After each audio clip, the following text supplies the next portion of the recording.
Hello बच्चों, एक बार फिर आपका स्वागत है आपके प्यारे से चैनल फिजिक्स एक सोच में। बच्चों, आज का जो हमारा टॉपिक है वो है कॉम्बिनेशन ऑफ कैपेसिटर्स। बच्चों, जो कॉम्बिनेशन ऑफ कैपेसिटर्स होता है वो दो तरह से होता है। पहला जो होता है वो सीरीज कॉम्बिनेशन होता है, दूसरा जो कॉम्बिनेशन होता है वो पैरेलल कॉम्बिनेशन होता है। तो आज इन दोनों कॉम्बिनेशन के बारे में इस वीडियो में हम लोग पढ़ेंगे। बच्चों, एग्जाम के पॉइंट ऑफ व्यू से ये जो टॉपिक है बहुत ही इंपॉर्टेंट टॉपिक है। इस टॉपिक पे श्योर है कि सारे एग्जाम्स में, चाहे आईआईटी का एग्जाम हो या नीट का हो या सीबीएसई बोर्ड, किसी भी बोर्ड का एग्जाम हो, प्रत्येक एग्जाम में एक क्वेश्चन बनना ही है। तो आप इसको ये सपोज कीजिए कि एकदम इसका बेसिक है। अगर आप बेसिक समझ लेंगे तो कोई भी क्वेश्चन इस पे सॉल्व कर सकते हैं। तो चलिए हम स्टार्ट करते हैं। सबसे पहले आपका सीरीज कॉम्बिनेशन। सीरीज कॉम्बिनेशन क्या होता है? जो बुक में डेफिनेशन दिया गया है वो कुछ इस तरह से दिया गया है कि अगर बहुत सारे कैपेसिटर्स दिए गए हों और प्रत्येक कैपेसिटर का जो निगेटिव चार्ज प्लेट है अगर वो अगले कैपेसिटर के पॉजिटिव चार्ज प्लेट से जुड़ा हो, तो इस प्रकार का जो कॉम्बिनेशन होता है उसको हम सीरीज कॉम्बिनेशन कहते हैं। जैसे आप देखिए, ये जो फर्स्ट कैपेसिटर है जिसका कैपेसिटेंस C1 है, इसका जो नेगेटिव चार्ज प्लेट है वो सेकंड वाले के पॉजिटिव चार्ज प्लेट से जुड़ा हुआ है। ये सेकंड वाले का नेगेटिव चार्ज प्लेट है वो थर्ड वाले के पॉजिटिव चार्ज प्लेट से जुड़ा हुआ है। ऐसे ही अगर ये कॉम्बिनेशन बनाया जाए तो इस प्रकार का जो कॉम्बिनेशन होता है उसको हम क्या कहते हैं? सीरीज कॉम्बिनेशन कहते हैं। बट इसका जो थियोरेटिकल डेफिनेशन होगा वो ये होगा कि इन कैपेसिटर्स का ऐसा कॉम्बिनेशन जिसमें सारे कैपेसिटर्स पे जो चार्ज हो वो क्या हो? सेम हो। ये देखिए, सारे कैपेसिटर्स पे जो चार्ज हो, Q इस पे भी, Q इस पे भी, Q इस पे भी, मतलब कि सारे कैपेसिटर्स पे जो चार्ज हो वो सेम हो। और इसको जो पोटेंशियल दिया जा रहा है, प्रत्येक कैपेसिटर के अलावा जो पोटेंशियल हो वो क्या हो? डिस्ट्रीब्यूटेड हो जाए, अलग अलग हो जाए। ठीक है ना? तो इस प्रकार का जो कॉम्बिनेशन होता है उसको हम क्या कहेंगे? सीरीज कॉम्बिनेशन कहेंगे। आप देखेंगे कि ये एक ऐसा कॉम्बिनेशन कि यहां पे इसका कैपेसिटेंस कुछ भी हो, अगर यहां इसको बैटरी से जोड़ा जाए तो इस पे जो चार्ज आवे वो क्या आवे? सेम आवे। तो इस प्रकार का जो कॉम्बिनेशन होता है उसको हम क्या कहते हैं? सीरीज कॉम्बिनेशन कहते हैं। और जब चार्ज सेम आएगा और कैपेसिटेंस अलग अलग रहेगा तो इस पर पोटेंशियल क्या होगा? अलग अलग हो जाएगा। कैसे होगा अब इसको समझाया जाएगा, लेकिन आप डेफिनेशन में ये समझ लीजिए कि इन कैपेसिटर्स का ऐसा कॉम्बिनेशन जिसमें सारे कैपेसिटर्स पे चार्ज क्या हो? सेम हो और पोटेंशियल क्या हो? डिफरेंट हो। तो इस प्रकार का जो कॉम्बिनेशन होता है कैपेसिटर्स का उसे हम सीरीज कॉम्बिनेशन कहते हैं। तो बच्चों, अब इसमें हमें यह फाइंड करना है कि अगर इस कैपेसिटर का जो कैपेसिटेंस है C1 है, इसका C2 है और इसका C3 है, तो तीनों मिलकर, तीनों की वजह से इस पूरे सिस्टम का कितना कैपेसिटेंस हो जाएगा, इसको हमें फाइंड आउट करना है। तो बच्चों, अगर यहां पे कोई V वोल्ट की बैटरी लगी हुई है तो यही जो वोल्टेज है वो इन तीनों कैपेसिटर्स पे क्या हो गया है? बट गया है। यही जो आपका वोल्टेज है ये तीनों कैपेसिटर्स पे क्या हो गया है? डिस्ट्रीब्यूट हो गया है। तो अब किस प्रकार से डिस्ट्रीब्यूट हुआ है आप देख सकते हैं कि अलग अलग कैपेसिटर्स के लिए अलग अलग यहां पोटेंशियल डिफरेंस क्रिएट हो गया है इन सारे कैपेसिटर्स के अलावा। तो हम क्या लिख सकते हैं कि यही तो आपका V वोल्ट का पोटेंशियल है जो यहाँ पे V1 हो गया, V2 हो गया, यहाँ V3 हो गया है। तो हम इसको क्या लिख सकते हैं? यहां पर लिख सकते हैं V equals to what? V equals to V1 plus V2 plus V3। आप ऐसे लिख सकते हैं कि इस जो ये आपका बैटरी का जो V पोटेंशियल है यही तो यहाँ पर डिस्ट्रीब्यूट हो गया V1 V2 V3 के रूप में। तो यहाँ पे V equals to V1 plus V2 plus V3 हम क्या कर सकते हैं? लिख सकते हैं। अब आप देखिए, अलग अलग, आप देखिए अलग अलग जो ये कैपेसिटर है इसमें आप इन तीनों वैल्यू से V1, Q और C से क्या निकाल सकते हैं? V1 की वैल्यू निकाल सकते हैं। आप जानते हैं, हम सभी लोग इसके पहले फॉर्मूला पढ़े हैं। तो क्या पढ़े हैं? V नो, ये आपका कैपेसिटेंस C इक्वल टू क्या होता है? Q by V। तो अगर आप इसको लिखना चाहें तो यहां पे V इक्वल टू क्या लिख सकते हैं? Q by C। V यहां पे आएगा, C नीचे जाएगा, तो V इक्वल टू क्या हो जाएगा? Q by C। तो अगर आपको ये फॉर्मूला इसमें अप्लाई करना है तो देखिए, इस यहां पे इस कैपेसिटर के लिए इसका पोटेंशियल डिफरेंस कितना है? V1 है, कैपेसिटेंस कितना है? C1 है और चार्ज Q है। तो अगर इसके लिए लिखेंगे तो V1 इक्वल टू कितना हो जाएगा? V1 इक्वल टू आपका हो जाएगा यहां पे आपका Q, मतलब वहां पे जो चार्ज है कैपिटल Q है तो कैपिटल Q लिख लीजिए, यहाँ पे जो चार्ज है इस पे कैपिटल Q है, और अपान कैपेसिटेंस लिखना है तो उसका कैपेसिटेंस कितना है? C1 है, तो ये Q अपान C1 हो जाएगा। वैसे ही V2 इक्वल टू क्या हो जाएगा? Q, उस पे भी चार्ज Q है और कैपेसिटेंस कितना है? C2 होता है। V2 equal to Q upon C2 हो जाएगा। वैसे ही यहाँ पे क्या हो जाएगा? V3 इक्वल टू कितना हो जाएगा? V3 इक्वल हो जाएगा आपका Q अपान C3। ये Q अपॉन C3 हो जाएगा। तो अगर इन वैल्यूज को, जो ये वैल्यू V1 V2 V3 आपका मिला, अगर उसको सपोज कीजिए ये इक्वेशन नंबर फर्स्ट है, अगर इन वैल्यू को इसमें पुट कर दिया जाए तो आप देखिए क्या आपको मिलेगा। तो V इक्वल आपका क्या हो जाएगा, यहां से V1 के स्थान पर ये वैल्यू पुट किया जाए तो क्या हो जाएगा, Q upon C1 plus V2 के स्थान पर Q upon C2 plus V3 के स्थान पर Q अपॉन C3। Q को कॉमन कर लीजिए, Q को कॉमन करेंगे तो क्या हो जाएगा, 1 upon C1 plus 1 upon C2 plus 1 upon C3 यहां मिलेगा। इस Q को इधर लेकर आएंगे तो ये क्या हो जाएगा, V बाई Q, और ये कितना हो जाएगा, इधर क्या बचेगा, 1 by C1 plus 1 by C2 plus 1 by C3। अब हमें देखना है बच्चों कि ये V बाई Q क्या होगा। सपोज कीजिए बच्चों, यहां पे आप यहां पे सपोज कर लीजिए यहां पे कि इन तीनों से मिलकर यहां पर इन तीनों से मिलकर एक कैपेसिटर बना जिसका कैपेसिटेंस C है। ये तीनों से मिलकर एक कैपेसिटेंस क्या मिला, तीनों से मिलकर एक कैपेसिटर बना जिसका कैपेसिटेंस कितना है, C है, और यहाँ पे V वोल्टेज है, और इसकी वजह से जो इस पे चार्ज प्रोड्यूस हुआ वो कितना, टोटल पे जो चार्ज प्रोड्यूस हुआ वो कितना प्रोड्यूस हुआ, Q प्रोड्यूस हुआ। तो आप बताइए Q, C और V में क्या रिलेशन होगा। अगर C ये इक्विवेलेंट कैपेसिटेंस, इस तीनों का मिलकर जो इक्विवेलेंट कैपेसिटेंस है वो कितना है, CEQ है। तो आप यहां से क्या लिख सकते हैं, आप C इक्वल टू क्या होता है, Q बाई, यहां से देखिए C equal to Q by V होता है। तो यहां पर चार्ज कितना है, Q है, तो C इक्विवेलेंट कितना हो जाएगा, C इक्विवेलेंट इक्वल टू हो जाएगा Q बटे में, C इक्विवेलेंट इक्वल टू कितना हो जाएगा, Q, और बटे में टोटल पोटेंशियल कितना है, V है। तो यहाँ पे Q बाई V का वैल्यू हमें क्या है, पता है, तो V बाई Q का वैल्यू पता करना है तो कैसे निकलेगा, ये 1 बाई C इक्विवेलेंट कितना हो जाएगा, इसको हम उलट देंगे, V बाई Q हो जाएगा। तो आप very easily V by Q को क्या लिख सकते हैं, 1 अपॉन C इक्विवेलेंट। ये कितना हो जाएगा, 1 upon C equivalent equal to कितना हो जाएगा, 1 upon C1 plus 1 upon C2 plus 1 upon C3। तो अगर कोई तीन कैपेसिटर जिसका कैपेसिटेंस C1, C2 और C3 हो, तो इसका जो इक्विवेलेंट कैपेसिटेंस हो जाएगा 1 by CEQ equals 1 upon C1 plus 1 upon C2 plus 1 upon C3 हो जाता है। तो ये रहा सीरीज कॉम्बिनेशन में अगर कैपेसिटर्स है तो उनके लिए फॉर्मूला। तो आप इसको पॉज करके लिख लीजिए। अब हम पढ़ेंगे पैरेलल कॉम्बिनेशन। पैरेलल कॉम्बिनेशन क्या होता है बच्चों, अभी आपने पढ़ा इसके पहले वाले सीरीज कॉम्बिनेशन में, तो एक प्लेट का नेगेटिव टर्मिनल दूसरे के पॉजिटिव से ऐड हो रहा था, तो उस प्रकार का जो कॉम्बिनेशन था उसको आपने कहा था सीरीज कॉम्बिनेशन। अब इसमें क्या होगा बच्चों कि इसमें जितने भी कैपेसिटर्स होंगे, तो जितने भी पॉजिटिव टर्मिनल्स होंगे, जितने भी पॉजिटिव प्लेट होंगे, पॉजिटिव चार्ज प्लेट होंगे, उन सबका कॉम्बिनेशन एक पॉइंट से होगा। वो सारी ये पॉजिटिव, यहाँ पे देखिए ये पॉजिटिव से इसका पॉजिटिव जुड़ा है, इसका भी पॉजिटिव जुड़ा है, जितने भी ये आपके कैपेसिटर्स होंगे उन सबका पॉजिटिव प्लेट एक दूसरे से जुड़े होंगे, और सबका जो नेगेटिव प्लेट्स है वो एक दूसरे से जुड़े होंगे। तो इस प्रकार का जो कॉम्बिनेशन होता है उसको हम क्या कहते हैं, पैरेलल कॉम्बिनेशन कहते हैं। लेकिन थियोरेटिकली यहाँ पे अगर हम देखें तो इसमें मान लीजिए कि यहाँ से ये बैटरी यहाँ से चार्ज क्या किया, फ्लो किया, तो जो चार्ज यहाँ पे Q, सपोज कीजिए कि Q चार्ज यहाँ पे आया है, ठीक है ना। अगर Q चार्ज यहाँ पे आया तो आप देख सकते हैं कि यहाँ पे ये चार्जेस क्या हो जाएंगे, डिवाइड हो जाएंगे। तो इस केस में पिछले वाले सीरीज कॉम्बिनेशन केस में चार्जेस तीनों पर क्या थे, सेम थे, लेकिन यहाँ पे चार्जेस, यही चार्ज किसके रूप में बढ़ जाएगा, Q1, Q2 और Q3 के फॉर्म में क्या हो जाएगा, बढ़ जाएगा। यहाँ पे जो Q चार्ज है वो Q1, Q2, Q3 के रूप में क्या हो जाएगा, डिस्ट्रीब्यूट हो जाएगा।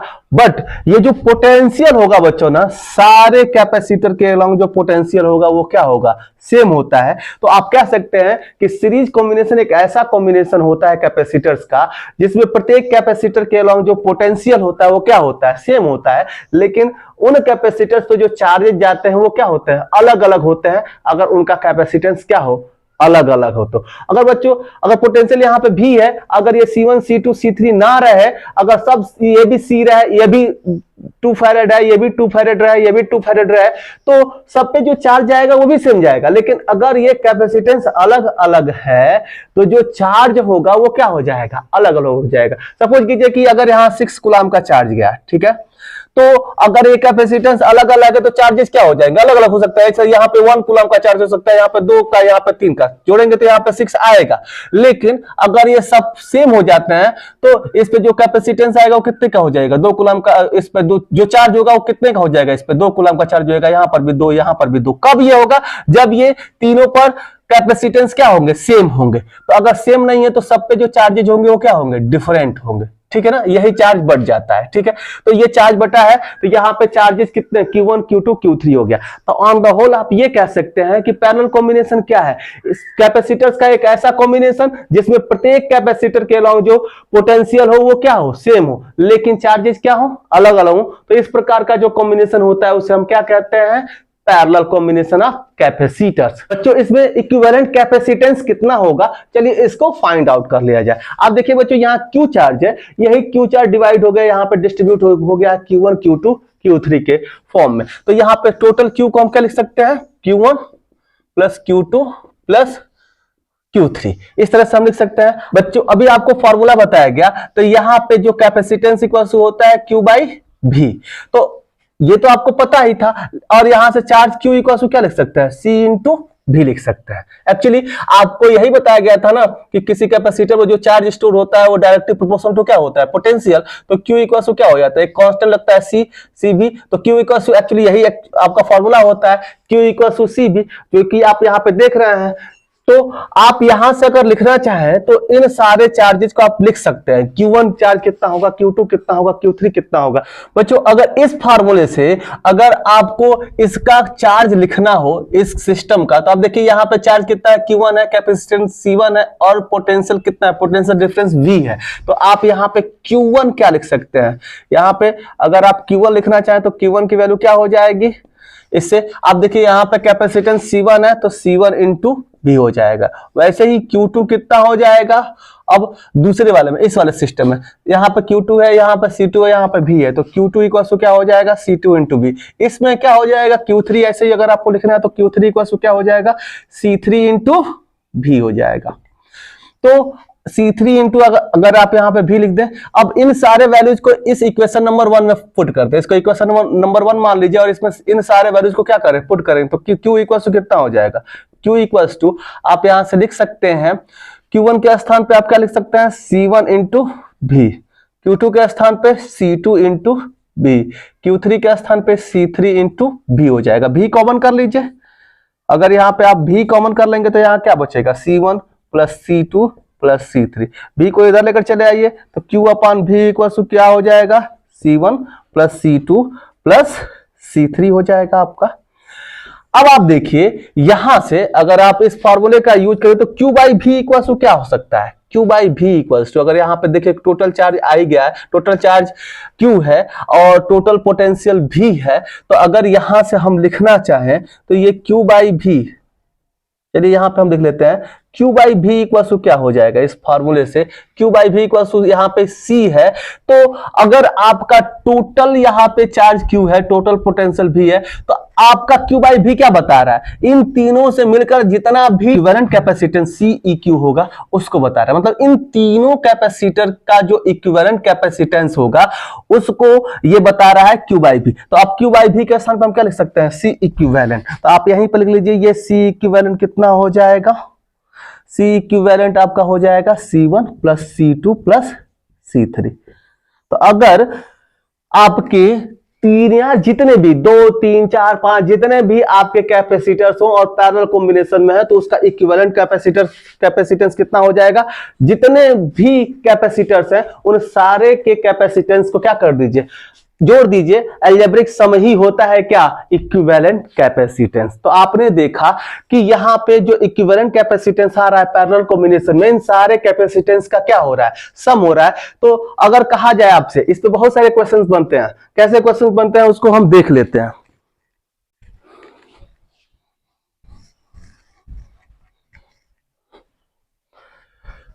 एक पहला क्वेश्चन दिया जाए कि अगर मान लीजिए कि एक कैपेसिटर का एक कैपेसिटेंस 2 माइक्रोफैरेड है और दूसरे का 3 माइक्रोफैरेड है। पहले दोनों को किस में जोड़ा जाए, पहले दोनों को सीरीज कॉम्बिनेशन में जोड़ा जाए, उसके बाद से इन्हीं दोनों कैपेसिटर्स को पैरेलल कॉम्बिनेशन में जोड़ दिया जाए। किस में जोड़ दिया जाए, पैरेलल कॉम्बिनेशन में जोड़ दिया जाए। तो किसमें कैपेसिटेंस ज्यादा होगा, तो यहाँ 2 और 3 है, तो पैरेलल कॉम्बिनेशन 3 माइक्रोफैरेड, यहाँ 2 माइक्रोफैरेड है, तो पैरेलल कॉम्बिनेशन में अगर देखा जाए तो इसके लिए जो C इक्विवेलेंट हो जाएगा, इन दोनों का sum C1 plus C2 equal to 2 microfarad equal to कितना हो जाएगा, ये 2 microfarad plus 3 microfarad equal to कितना हो जाएगा, 5 माइक्रोफैरेड। और इसके लिए निकाला जाए तो ये 1/C इक्विवेलेंट इक्वल टू कितना हो जाएगा, यहाँ पे 1/2 प्लस 1/3 माइक्रोफैरेड में हम इसको निकालेंगे तो निकल जाएगा, हाँ 6 हो जाएगा, ऊपर ये 3 और 2 कितना हो जाएगा, 5/6। लेकिन 1/C इक्विवेलेंट याद रखिएगा, हमेशा आप यही आंसर लिखकर चले आते हैं। यहाँ 1/C इक्विवेलेंट का वैल्यू निकाला है, C इक्विवेलेंट की वैल्यू नहीं निकली है, तो C इक्विवेलेंट कितना हो जाएगा, यहाँ से अगर इसको ऊपर लेकर जा रहे हैं तो यहाँ इसका उल्टा हो जाएगा 6/5 माइक्रोफैरेड, यहाँ पे इसका आंसर हो जाएगा। तो आप देखेंगे 6/5 को हम क्या लिख सकते हैं, 1, ये 5 1 जा 5, 1 बचेगा, यहाँ पे 1.2 माइक्रोफैरेड इसमें आया। तो अगर दो सेम कैपेसिटेंस के कैपेसिटर को सीरीज कॉम्बिनेशन में जोड़े और पैरेलल कॉम्बिनेशन में जोड़े तो पैरेलल कॉम्बिनेशन में इक्विवेलेंट जो कैपेसिटेंस आता है वो ज्यादा आता है। ठीक है, एक तो आपसे ऐसे कह दिया जाएगा कि दो कोई कैपेसिटर्स हो तो उसको किस में जोड़ेंगे तो ज्यादा कैपेसिटेंस होगा, तो अगर उसको पैरेलल कॉम्बिनेशन में जोड़ा जाएगा तो ज्यादा कैपेसिटेंस हो जाता है। लेकिन अब तो इस तरह का क्वेश्चन आप समझ चुके होंगे। अगर आपको इसी तरह से मान लीजिए कि पहला सीरीज कॉम्बिनेशन में कोई दो कैपेसिटर बस दिया गया हो, मान लीजिए कि ये C1 हो और C2 है और इसका इक्विवेलेंट कैपेसिटेंस आपसे पूछ रहा है, ये दूसरा तरीका जनरली इसका हम बहुत ज्यादा यूज करते हैं। तो आप हमेशा अभी जो इसका जनरल जो फॉर्मूला आया वो C इक्विवेलेंट इक्वल टू कितना आया, 1/C1 और 1/C2। बच्चों ये जो जनरल फॉर्मूला है इसको एक स्पेशल फॉर्मूला हम यहाँ पे बना लेते हैं। वो कैसे बनाएंगे आप देखिए, इन दोनों का एलसीएम ले लीजिए, एलसीएम लेंगे तो क्या होगा, C1 C2 दोनों का मल्टीप्लीकेशन कर देंगे, ये C2 यहां चला आएगा और ये C1 में यहां चला आएगा।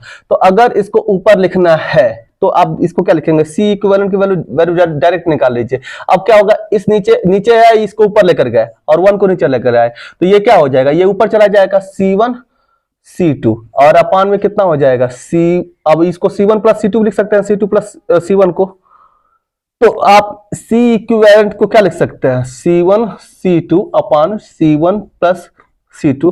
अगर इसका यूज करेंगे तो आपको थोड़ा आसानी हो जाएगी, आपको उतना कैलकुलेशन नहीं करना पड़ेगा। तो बच्चों अगर कोई दो कैपेसिटर आपके सीरीज कॉम्बिनेशन में दिया गया, मान लीजिए कि यहाँ 2 और यहाँ पे 3 है, तो इसका इक्विवेलेंट निकालने के लिए कैसे निकालेंगे, C इक्विवेलेंट इक्वल टू क्या हो जाएगा, 2 इंटू 3 और अपान में 2 प्लस 3। वेरी इजीली इसको क्या कर सकते हैं, आप काउंट कर सकते हैं। अगर सीरीज कॉम्बिनेशन में है तो दोनों का मल्टीप्लीकेशन कर दीजिए, अपान दोनों को क्या कर दीजिए, ऐड कर दीजिए। तो आप ऐसे कर सकते हैं, ऐसे इस तरह से इक्विवेलेंट आप क्या कर सकते हैं, निकाल सकते हैं। तो ये आपका इजी आपका फॉर्म हो जाएगा किन्हीं दो कैपेसिटर्स का कैपेसिटेंस निकालने का। तो बच्चों अब इस वीडियो में हमने ये समझा कि कैसे हम फार्मूला फाइंड आउट करते हैं सीरीज एंड पैरेलल कॉम्बिनेशन में। बच्चों अगले वीडियो में जितने भी तरह के कैपेसिटर पे क्वेश्चन बनते हैं न्यूमेरिकल, उन सारे न्यूमेरिकल्स को बताया जाएगा। तो बच्चों ऐसे ही आप वीडियो देखते रहिए और आपको अगर वीडियो अच्छा लग रहा हो तो वीडियो को लाइक कर दीजिए और जो लोग चैनल पर नए हो वो चैनल को सब्सक्राइब कर लें। Bye bye.